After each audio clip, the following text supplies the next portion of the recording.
Hi there.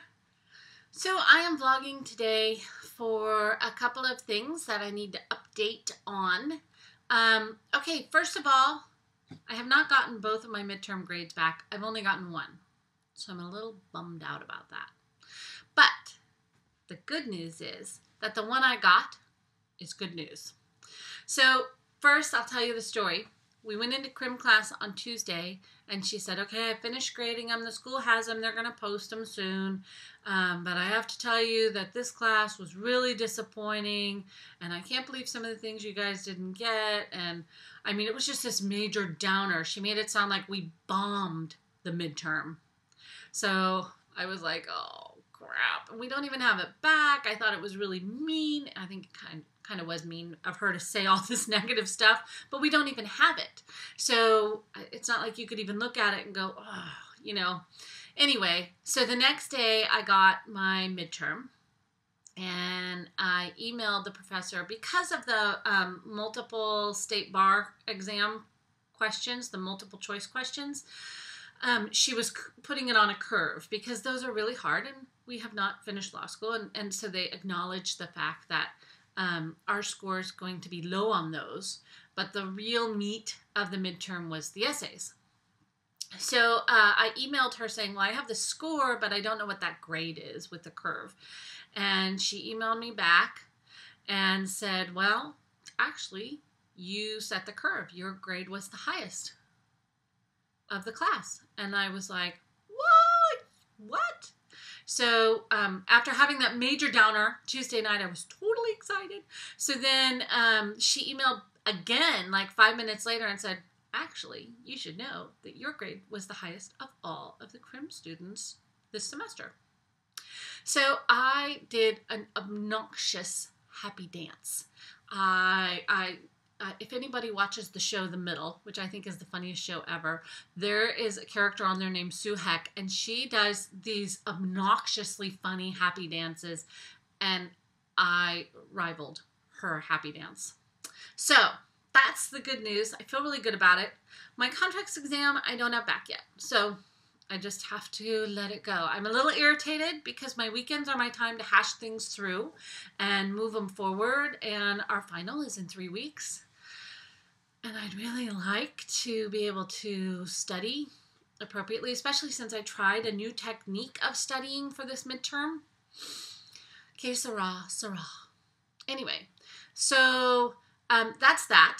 And then I wanted to vlog an update on the fact that I've done this whole counterattack philosophy. Still very successful. Really, still successful. I feel so great. Even, you know, some of my lower moments, I'm using this technique that I learned from a website, from this book called Horse Boy. Fabulous book about a family with an autistic kid, and just the most honest account and what they went through. This family did the most amazing thing for their son. Anyway, the mother has written a book about self-compassion, and she comes at it from the perspective of being a mother of an autistic child, and that we go through these hard times of just self-criticism. Why can't I fix my kid? I must be a failure. You know what? Maybe it's my fault. And you just constantly cycle through this negativity. And one of the things she says is to allow yourself that moment of suffering, that when you're sitting there restraining your child in public and they're freaking out and people are tisking at you or worse, that you don't take that time to offer self-compassion, that you're so embarrassed and humiliated and trying to fix the situation and trying to deal with it, that you don't allow yourself to say, this is a moment of suffering for me too. And so I have kind of been utilizing that technique, and I have to say it's been really successful, just to acknowledge that component.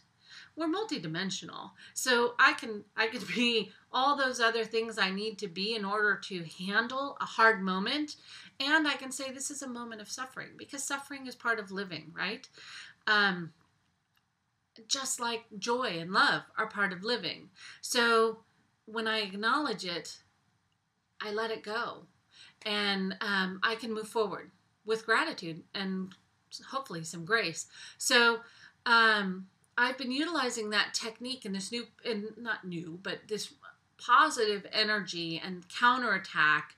I have also been using that. This is a moment of suffering, and then it's gone, and then I go into the moment of joy or the moment of solution or whatever it comes next, instead of holding it or stuffing it or whatever.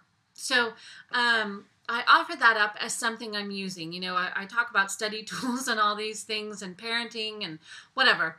That's something that I wanted to offer up, that it's really helped me. And I think it's purposeful, not for just people with children with disabilities. I think we all, it would be okay if all of us just acknowledged those moments and then let them go. In the same way you acknowledge, this is a moment of joy. When I am at the Pacific Ocean and just breathing in the ocean air and listening to the waves crashing, that's a moment of joy. And I usually take a moment to acknowledge that and let it move through me. So anyway, similar, I guess. So the counterattack philosophy is working great. I have to say that I've also come to a new parenting decision. Zero tolerance. And that's it. There is zero tolerance for total slack, coming out of law school to a trashed house. In 3 hours of me being in law school, I come out and see food wrappers, dishes, I mean everything. Homework isn't done, whatever.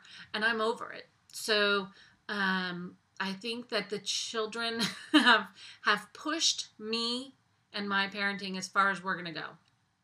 So I've just started that. They are very unhappy with me. So I guess it's even. When I come out and I see that, and I know they know better. They are teenagers. Pick your stuff up, put it away. So that's another tool that I'm trying. I'll let you know how successful that is. It's kids, you never know. So I've tried charts and positive things and token jars and all kinds of visual displays and positive rewards, and they work for a day. So this may just work for a day. I don't know. We'll see. Okay, Sarah. So that's basically what's happening. I have one other thing I want to vlog about, but I think I might be running out of time, so I might do another little mini vlog, and I'll see if I have time to do that. But I wanted to at least get those updates out there and let you know what's happening. That's the meat of it. So, thus is the life. I'll keep you posted. Counterattack is awesome. I'll let you know what my contract's grade is when I get it. I don't know. And I'm already trying to kind of wrap up my reading and my studying to start preparing for outlining and getting ready for my finals for this trimester. Okay, thus is the life. Catch you on the flip side.